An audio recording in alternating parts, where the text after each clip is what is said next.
Hello, Tinker Teachers. It's Leandra here. Today, we are going to deep dive into Super Squad.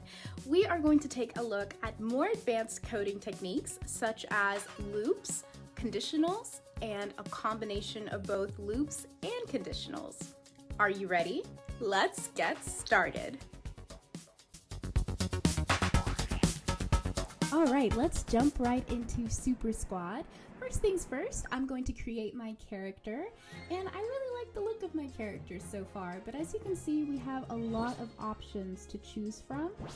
Outfits, capes. I think I would like to change it to a horse because a horse is my favorite animal and give him an awesome superpower here.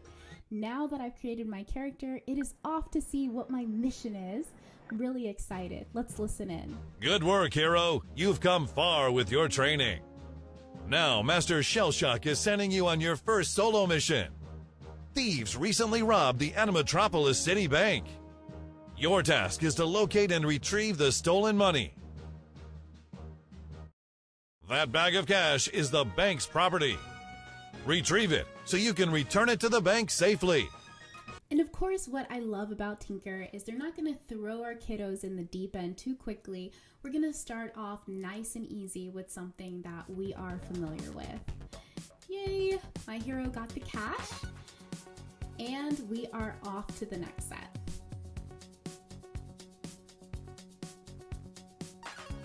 So let's jump over to lesson 7, and here our students are going to get an introduction to loops. And it's going to be very easy. How many times do I want him to loop through this walk command? I think 5 is a good number. And it worked. He's going to get the cash. And it's just a nice, easy introduction to loops before we get into something a little bit more advanced. And skip on over to lesson 13.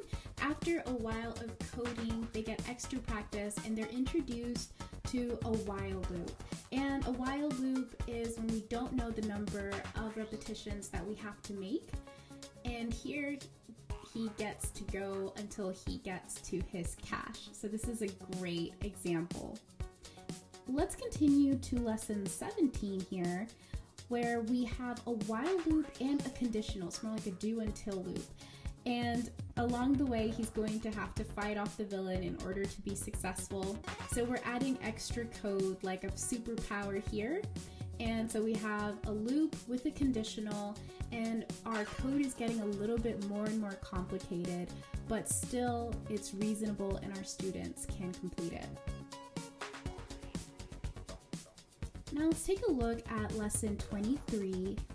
And it is definitely a little bit more advanced because we have a loop and an if-else statement. So if something is not true, then we're going to move on to the else statement. So this one is a little bit different because we actually have to do a little bit of debugging. There's a mistake in the code and the students have to figure out where the mistake is and correct it.